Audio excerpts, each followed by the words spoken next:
Good morning. ನನ್ನ ಹೆಸರು ಕಾಳಪ್ಪ ಅಂತೇಳಿ. ಓದಾಕು ಬರೆಯೋಕ್ಕೂ ಯಾವುದು ಬರುವುದಿಲ್ಲ.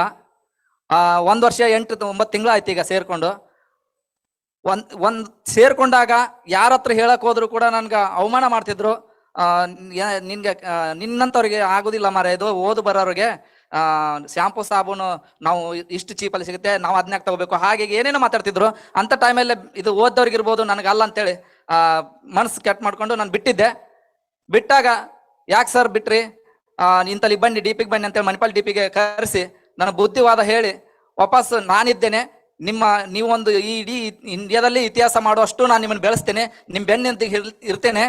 ನೀವು ಮನಸ್ಸು ಗಟ್ಟಿ ಮಾಡಿ, ನಿಮಗೆ ಸೆಲೆಬ್ರಿಟಿ ಆಗ್ಬೇಕನ್ನೋ ಆಸೆ ಇದೆಯಾ, ಲಕ್ಷ ಗಂಟಲೆ ದುಡಿಬೇಕನ್ನೋ ಆಸೆ ಇದೆಯಾ, ಕಾರಲ್ಲಿ ಓಡಾಡ್ಬೇಕನ್ನೋ ಆಸೆ ಇದೆಯಾ, ಒಂದಿಷ್ಟು ಜನರಿಗೆ ಹೆಲ್ಪ್ ಮಾಡ್ಬೇಕು ಅನ್ನೋ ಮನೋಭಾವನೆ ಇದೆಯಾ, ಅದು ಇದ್ರೆ ಮೋದಿ ಕೇರ್ ಮಾಡಿ, ಅದಕ್ಕೆ ಸಾಥ್ ನಾನು ಕೊಡ್ತೇನೆ. ಕೆಲಸ ನೀವು ಮಾಡ್ಬೇಕು, ರೆಡಿ ಇದ್ದೀರಾ ಕೆಲಸ ಮಾಡ್ಲಿಕ್ಕೆ ಅಂತ ಕೇಳಿದ್ರು. ನಾನು ಕೆಲಸ ಮಾಡ್ಲಿಕ್ಕೆ ಏನ್ ಬೇಕಾದ್ರೂ ಕೆಲಸ ಮಾಡ್ಲಿಕ್ಕೆ ರೆಡಿ ಇದ್ದೀನಿ ಸರ್, ನನಗ್ ಬೇಕು ಇನ್ಕಮ್ ಬೇಕು ಸರ್ ಅಂತೇಳಿ. ಆ ನಂತರ ಬಂದಾಗೆಲ್ಲ ಟ್ರೈನಿಂಗ್ ತಗೊಂಡಾಗೆಲ್ಲ ನನಗೆ ಗೊತ್ತಾಗ್ತಾ ಹೋಯ್ತು. ಫಸ್ಟ್ ನಿಮ್ ಡ್ರೆಸ್ ಕೋಡ್ ಚೇಂಜ್ ಮಾಡಿ ಅಂತ ಹೇಳಿದ್ರು. ಡ್ರೆಸ್ ಕೋಡ್ ಚೇಂಜ್ ಮಾಡ್ಕೊಂಡೆ. ಆ ನಂತರ ಮೀಟಿಂಗ್ ಅಟೆಂಡ್ ಆಗ್ಬೇಕು, ಒಂದು ಮೀಟಿಂಗ್ ತಪ್ಪಿಸ್ಬಾರ್ದು, ನಿಮಗೆ ಲಕ್ಷ್ಯ ಬರುವವರೆಗೂ ತಪ್ಪಿಸ್ಬಾರ್ದು, ವಾಪಸ್ ನಿಮ್ಮ ಹಿಂದ್ಗಡೆ ಬಂದವರಿಗೆ ಲಕ್ಷ್ಯ ಬರುವವರೆಗೂ ನೀವು ಮೀಟಿಂಗ್ ತಪ್ಪಿಸೋದಿಲ್ಲ ಅಂತ ಹೇಳಿದ್ರೆ ಮೋದಿ ಕೇರ್ ಒಳಗಡೆ ಬನ್ನಿ, ಇಲ್ಲಿಗೆ ಬರೋದು ಬೇಡ ಅಂತ ಹೇಳಿ ನನ್ನ ಕಡೆಯಿಂದ ಮಾತು ತಗೊಂಡ್ರು.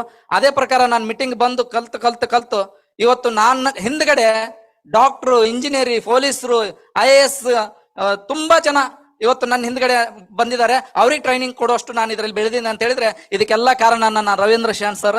ಅವರಿಗೆ ನಾನು ತುಂಬಾ ಧನ್ಯವಾದ ಹೇಳ್ತೇನೆ. ಮತ್ತೆ ಎಲ್ಲ ನನ್ನ ಟಾಪ್ ಅಪ್ಲೈನ್ ಲೀಡರ್ಸ್ಗೂ ನಾನು ಧನ್ಯವಾದ ಹೇಳ್ತಾ ನನ್ನ 2 ಮಾತು ಮುಗಿಸ್ತೇನೆ. ಇನ್ನೂ ಹೆಚ್ಚಿನ ವಿಡಿಯೋಸ್ಗಳಿಗಾಗಿ ನಮ್ಮ ಚಾನೆಲ್ನ ಸಬ್ಸ್ಕ್ರೈಬ್ ಮಾಡಿ ಮತ್ತು ಬೆಲ್ ಐಕಾನ್ನ ಕ್ಲಿಕ್ ಮಾಡಿ.